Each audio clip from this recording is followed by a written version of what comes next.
Olá, meus queridos alunos do Elisandrioli. Estamos bem? Nossa primeira aula de Geografia do módulo 3, Estruturas e Formas do Relevo. Espero que vocês se recordem, a gente já viu esse conteúdo na última aula. Inclusive, era um dos assuntos para a nossa prova que acabou não acontecendo. Então, na verdade, para alguns é uma revisão de aula, para outros é a oportunidade de aprender o que ficou faltando lá na sala de aula. Vamos acompanhar os slides.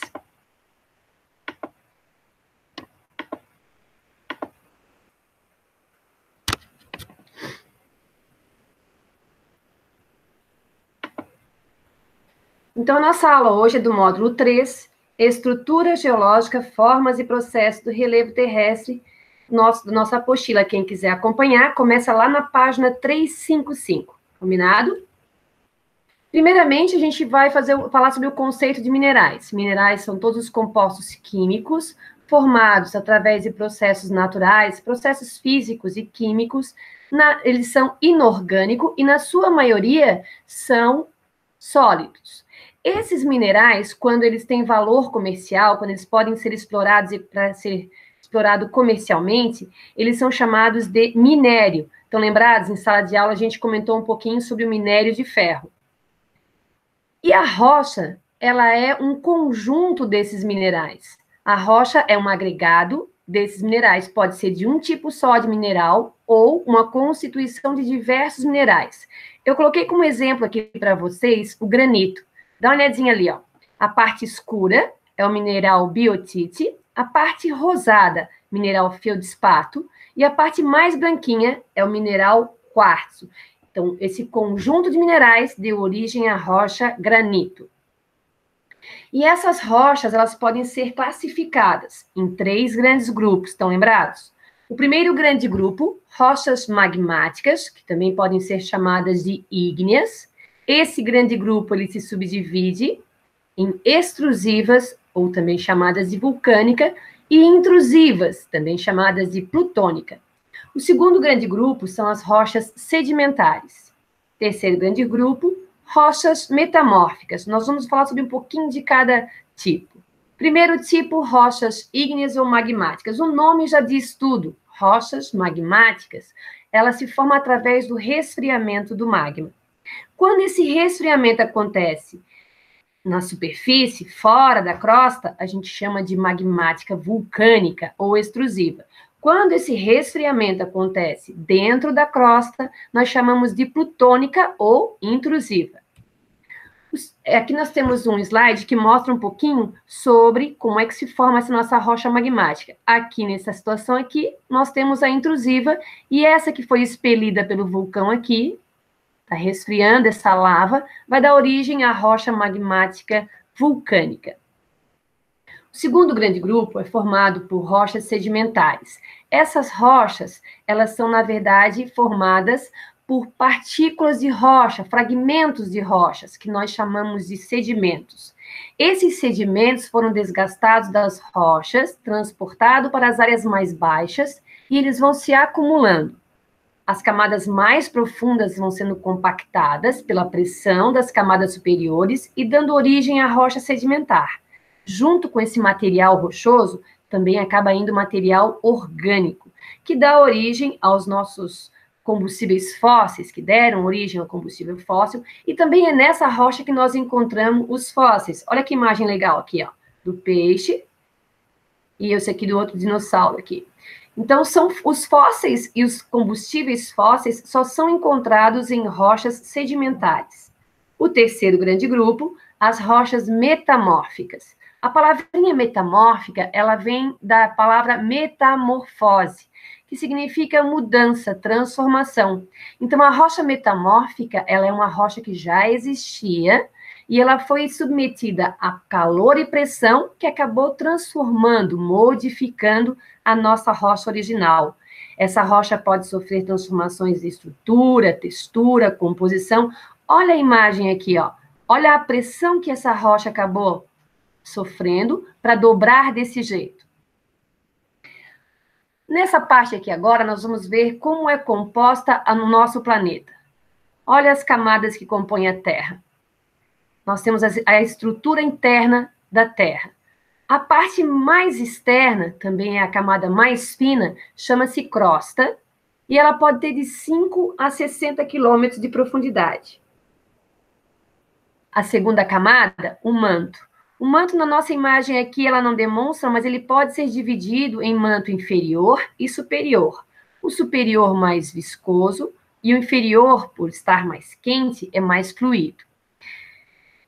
Interno no nosso planeta, nós temos o núcleo. Também pode ser dividido em interno e externo, com características bem diferentes, porque o núcleo interno é sólido, composto principalmente de ferro e níquel. E o núcleo externo é líquido e tem uma grande movimentação desse material. Inclusive, os cientistas acreditam que a movimentação desse material gera correntes elétricas que dão origem ao campo magnético da Terra. A crosta, ela é formada por placas, chamadas de placas tectônicas. Existe uma teoria chamada teoria da tectônica das placas, que defende que nós estamos em cima de placas, de blocos, e que esses blocos, eles estão deslizando em cima do magma. Essa impulsão, essa movimentação dessas placas ocorre porque dentro da crosta, observe aqui do ladinho, ó, nós temos um movimento convectivo. O magma está circulando dentro da crosta e empurrando as placas para diversas direções. Por isso que nós estávamos no início, nesse formato aqui, o antigo Pangeia, o supercontinente, e aos poucos nós fomos nos subdividindo em função justamente dessa energia, dessa força poderosa do magma que vai empurrando as placas. Essas placas, no seu movimento, elas acabam provocando situações diferentes. Quando as placas se chocam, se encontram, nós chamamos de limite convergente. Aqui tem 3 exemplos. Uma placa oceânica com uma placa continental se chocando. A placa oceânica é mais pesada, afunda embaixo da continental. Essa placa, quando ela afunda, acaba tendo derretimento dela, aqui chamado de zona de subducção. Aqui nós temos 2 placas continentais. Olha o choque dela, como aconteceu o dobramento aqui, ó.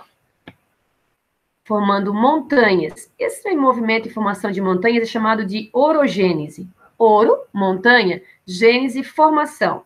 E aqui nós temos 2 placas oceânicas se chocando. O segundo tipo de limite é o movimento de... ainda aqui são imagens dos resultados dos limites convergentes. Ó, as montanhas formadas e aqui ainda a fossa oceânica. O segundo movimento é chamado de limite divergente. As placas tectônicas estão se separando. Olha aqui, ó, a impulsão do magma empurra essa placa para esse lado e essa placa para esse outro lado, fazendo uma ruptura aqui no meio. Vocês observam aqui, ó, essa imagem aqui, ela mostra no lado de cá a América do Sul e do lado de cá a África. Aqui nós teríamos o Oceano Atlântico, lá no fundo, no meio do Oceano Atlântico, nós temos essa cicatriz. Essa cicatriz é chamada de dorsal mesooceânica. Quando essa divergência de placas acontece em área continental, aos poucos vai surgindo um vale. Olha o vale aqui, ó. Esse aqui é o mapa da África. O lado leste da África, essa ponta aqui chamada de chifre africano, ela está se rompendo da África. O terceiro tipo de limite é o conservativo. Vocês observem aqui, nós temos um mapa de San Andreas, na Califórnia, que é a falha de San Andreas. Essa linha vermelha mostra onde as placas estão se raspando uma na outra, estão passando uma pela outra, conforme essa figura aqui ao lado. E aqui essa imagem é a imagem que a gente tem de satélite, mostra bem claro aonde a gente tem o encontro das 2 placas. Lembrando que elas estão raspando uma para cada lado. Além dos movimentos que a gente tem, que são os movimentos horizontais, que as placas fazem, a gente tem lá placas deslizando, se chocando, placas se afastando e placas passando uma pela outra.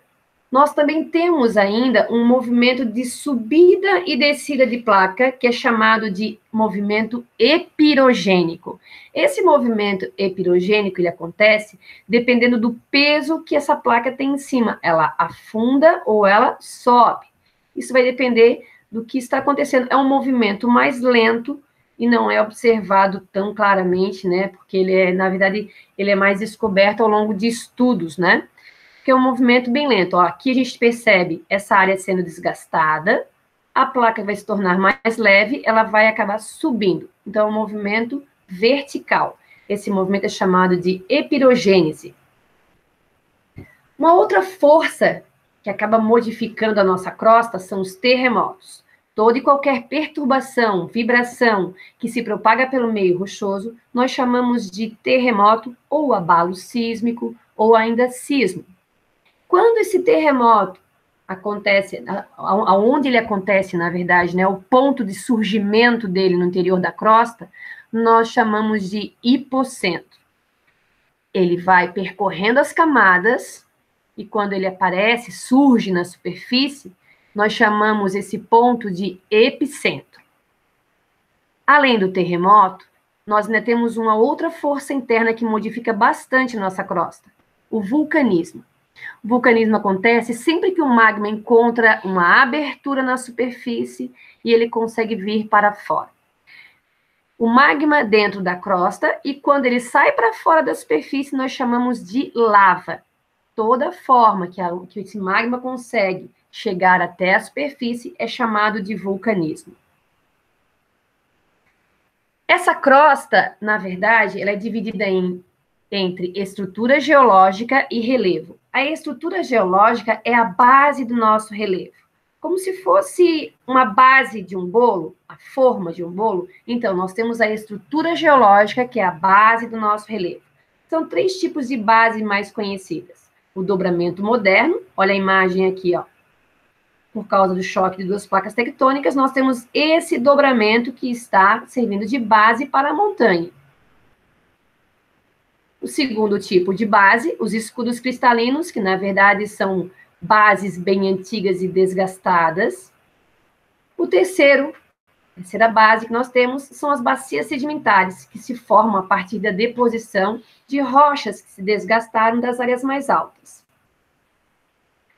Essas rochas se desgastam em virtude de algumas situações. Uma delas, o intemperismo, que provoca a deterioração e a dissolução das rochas, através de 2 situações. A variação de temperatura, esfria, esquenta, a rocha perde a sua resistência e acaba fraturando. Olha o estado dessa rocha aqui do lado. E ainda também uma outra situação, através das reações químicas. A rocha, ela é diluída. Uma reação química entre a água da chuva e os elementos que compõem a rocha fazem com que ela vá se desgastando, se diluindo. Além do intemperismo, nós temos a erosão, o desgaste da rocha através da erosão. Pode ser através de um rio, que vai passando e levando os pedacinhos, levando os grãozinhos. Aqui é o Rio Colorado, desgastando aqui a região do Grand Canyon. Essa erosão do rio é chamada de fluvial. Erosão marinha, o mar vai batendo no costão e desgastando a rocha. A erosão pluvial, das chuvas, que vai desgastando também, levando os grãozinhos para a parte mais baixa. E ainda a erosão eólica.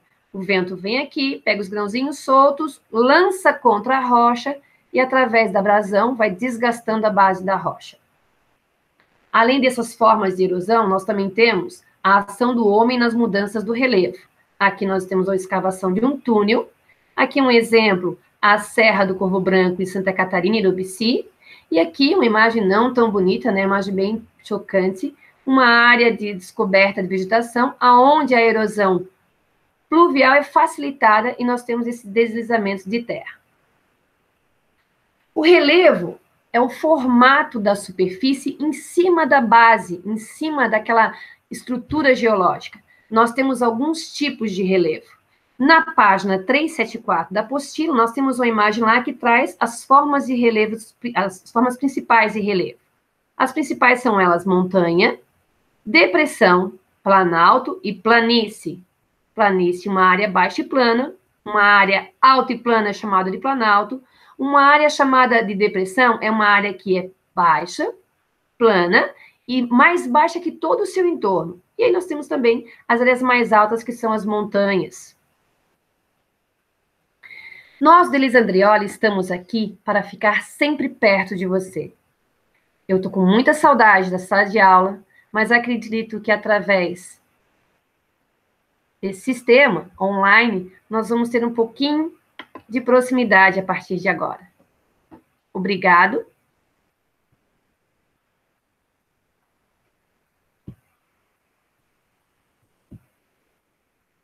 Só um pouquinho que a gente teve uma trava aqui no nosso... Eu queria me despedir de vocês. Agora sim. As turmas do primeiro ano, a saudade é grande. Em breve a gente se encontra em sala de aula. Beijão.